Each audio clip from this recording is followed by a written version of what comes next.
qu'on appelle l'éducation bienveillante n'est pas un phénomène de mode, comme on peut l'entendre parfois, mais vraiment une suite logique dans l'évolution de l'éducation et du rapport à l'enfant. Bien sûr qu'il est important qu'il y ait une relation d'obéissance, donc de quelqu'un qui se soumet à une autorité, donc en général l'enfant vers le parent, mais elle mérite d'être questionnée pour justement évoluer vers des relations peut-être plus justes.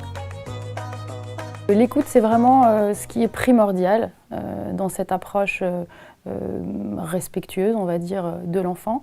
L'écoute de l'enfant, bien évidemment, mais avant tout de soi-même. Quelles attentes chaque parent nourrit par rapport à son enfant? Quelles sont nos croyances? Parce que nos croyances, en fait, dictent nos actes et nos attentes. Quels sont nos niveaux d'exigence? Et c'est important également de se questionner sur sa propre éducation. Parce que forcément, c'est notre schéma de base sur lequel on s'est construit. Et nos attentes et nos croyances vont directement être liées à ce que nous avons vécu enfant. Ensuite, bien sûr, écouter son enfant. Mais vraiment l'écouter. Réfléchir à ce qu'il a pu vivre dans telle et telle situation et faire attention à cette notion de besoin. Quel est le besoin que nourrit l'enfant quand il agit de telle ou telle manière et voir comment est-ce qu'on peut y répondre différemment si nos attentes ne correspondent pas. Les enfants sont tous différents et ont tous des besoins singuliers. Il peut y avoir un besoin fort en termes d'activité physique et dans ces cas-là, le parent doit être à l'écoute de cela et encore une fois, lui dire de se calmer, de se concentrer, ça n'aide pas. Il faut trouver un espace, peut-être un chahut, peut-être utiliser un trampoline, un punching ball par exemple, je ne sais pas. Un moment en tous les cas où l'enfant va pouvoir déverser son trop-plein d'énergie pour pouvoir ensuite se concentrer. L'éducation bienveillante, ce n'est pas le laxisme, ce n'est pas la permissivité, ça c'est le chaos, c'est l'anarchie. Non, il y a un cadre à respecter avec des règles et ces règles ont des degrés d'importance et d'exigence différentes.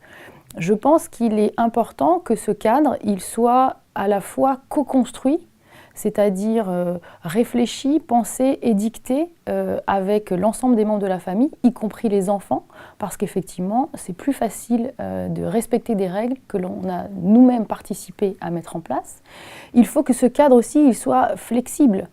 Et évolutif. Bien sûr, il y a des règles qui sont non négociables. Tout ce qui est lié à la sécurité, par exemple, est du domaine du non négociable. Un enfant de 2 ans ne traverse pas la route, évidemment, quand il veut.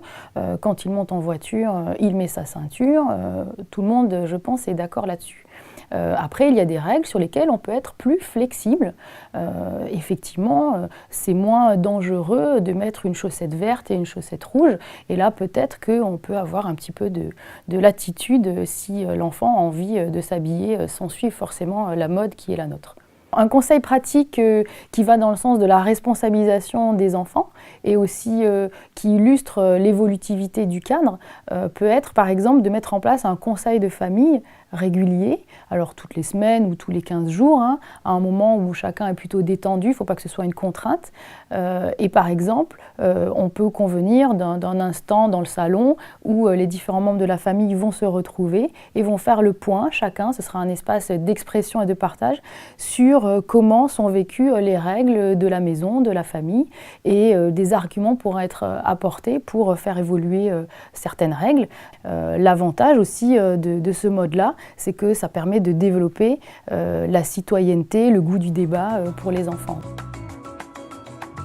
Pour les parents, très souvent, il y a une bonne intention au départ, mais malheureusement, cette attitude va altérer la relation entre le parent et l'enfant, va générer des émotions un peu difficiles, va faire ressentir des sentiments de rejet, d'humiliation, va nourrir un désir de vengeance, et même si à court terme on a l'impression que ça peut fonctionner, l'enfant il va obéir, oui, mais parce qu'il a peur. Et à moyen et long terme, ça peut créer des conséquences néfastes. Quand par exemple on dit si tu ne manges pas ton plat principal, tu n'auras pas de dessert. Si tu veux jouer à la console vidéo, fais tes devoirs et des bonnes notes. En fait, l'enfant, inconsciemment ou pas, il comprend que la première action, elle est conditionnée par la deuxième, ce qui veut dire que la première, elle n'a pas assez de sens et de valeur intrinsèque. Il y a besoin de la deuxième pour la réaliser.